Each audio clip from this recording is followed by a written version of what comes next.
جی السلام علیکم، امید ہے کہ آپ سب ٹھیک ہوں گے۔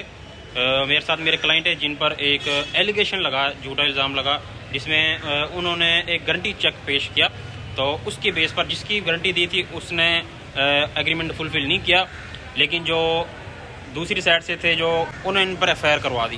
جس صورت میں آپ کو بتانے کا مقصد یہ ہے کہ آج ہم نے ان کی پرماننٹ جو ہے بیل وہ حاصل کی، ان کا کیس خارج کروایا۔ لیکن جب آپ کسی کو کوئی چیک دیں، چاہے گارنٹی چیک ہو، آپ کسی صورت رسک نہ لیں۔ چیک پر فوری طور پر ایف آئی آر کرتی ہے 489F کی، جس میں آپ کے خلاف فوری طور پر کارروائی کا حکم ہوتا ہے۔ تو اس بھائی کا آج ایشو کلیئر ہوا ہے، جو کہ اپنے بہت خوش ہیں۔ تو کسی بھی قسم کا کوئی ایشو ہو آپ مجھ سے رابطہ کر سکتے ہیں، چیک کا ایشو ہو، کوئی بھی ہو۔ تو یہ ایک انوسینٹ پرسن تھے جن کے خلاف جان بوجھ کے انہوں نے اس کو ٹریپ کیا ہے۔ تو کسی بھی صورت میں آپ بھی اس طرح کے کوئی چیک کا لین دین ہو اس میں احتیاط کریں۔ چیک ایک آپ کی بڑی مین شارٹ ہوتی ہے جس پر آپ کے خلاف ایزیلی ایف آئی آر ہو سکتی ہے۔ مزید ویڈیوز کے لیے ہمارے ساتھ جڑے رہیے، تب تک اجازت دیجیے، اللہ حافظ۔